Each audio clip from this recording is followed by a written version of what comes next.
So as we all know, Elder's Quest was released earlier this month, and while I've already covered Tawny Pelt, it's about time I talk about the protagonist you are all most excited about, Moonpaw.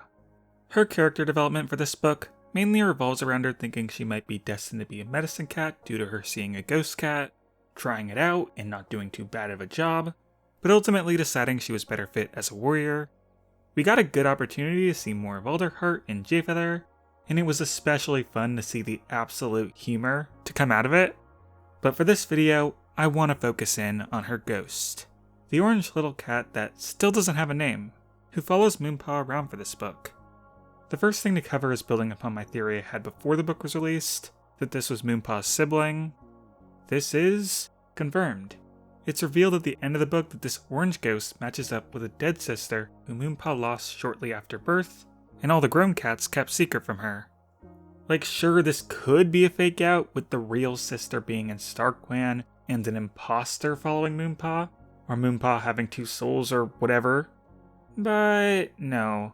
The YouTube comments might try to tell me otherwise, point out the quote where the ghost is saying they are two halves, but I don't buy it. As after the reveal the voice is her sister, the voice says she found out the truth, and simply says they are tied together, not one and the same. I think this is a reveal we can take at face value, in that they truly are two separate siblings. In the way it's framed, it just makes way more sense for her to be a sister than an imposter. Not only is the sister immature, impatient, and defiant, like a young cat would be, she also hangs around Moonpaw enough that there's a connection between them, but not enough that you could consider them permanently bound together. We see a few times in this book, the voice disappears when Moonpaw bores it off with medicine cat duties, most likely wandering off. It seems like a very similar situation to other wandering ghost cats such as Bramblestar's ghost, where they simply haven't moved on to StarClan or anywhere else. For the voice, I imagine she resents death and is still yearning for a chance to experience life. And throughout the book, we see this through her many antics, often sassing Moonpaw, hoping for her to give her all her attention and do the things she wants to do, follow the path she wants her to follow. The scariest thing the voice does is lead Sunkit out of camp to prove to Moonpaw she is real, but ultimately her motivation is simply wanting to play with Moonpaw. There are theories going around that Moonpaw is secretly being possessed by the voice when she sleeps, explaining why Sunkit thought it was Moonpaw who lured her out of camp, and why Moonpaw seems to often be more tired than usual because her body is being used. But I think I want to go with a different take for my theory. I think this is wrong, because Alderheart vouches that Moonpaw's body didn't leave her nest. Furthermore, Sunkit says he thought he saw Moonpaw, not that he did. And the moonlight was shining on her, thus it could be that it was the orange ghost, in between moonlight obscuring the cat and the orange ghost sharing Moonpaw's orange side. It was only an assumption by Sunkit. But the biggest reason I don't think it's possession is because we saw the voice take physical form while Moonpaw was still awake.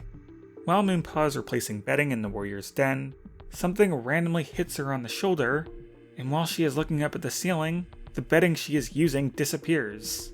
So the voice seems to be taking physical form while Moonpaw is awake, hiding the extra bedding from Moonpaw so she can't finish the job, and get back to more exciting things.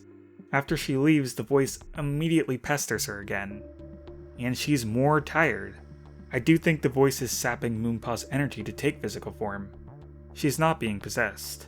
At the end of the book, the voice threatens Moonpaw, and she frames it as this: "Let me be with you in your world, or I will force you to be with me in mine." It's not a matter of the voice replacing Moonpaw, it's either they are both in the living world, or they are both in the ghost world.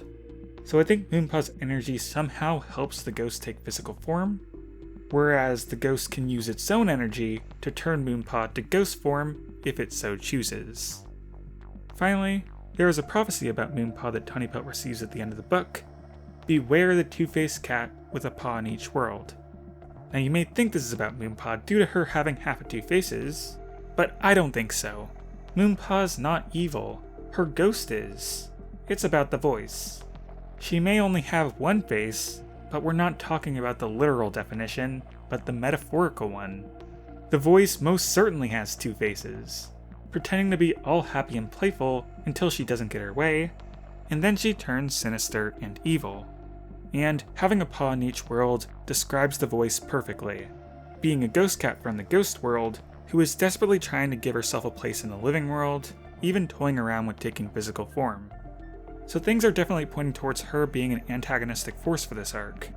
Maybe not pure evil, but evil in the sense that she's okay with ruining Moonpaw's life to achieve her own personal desires. Alright, bye everyone.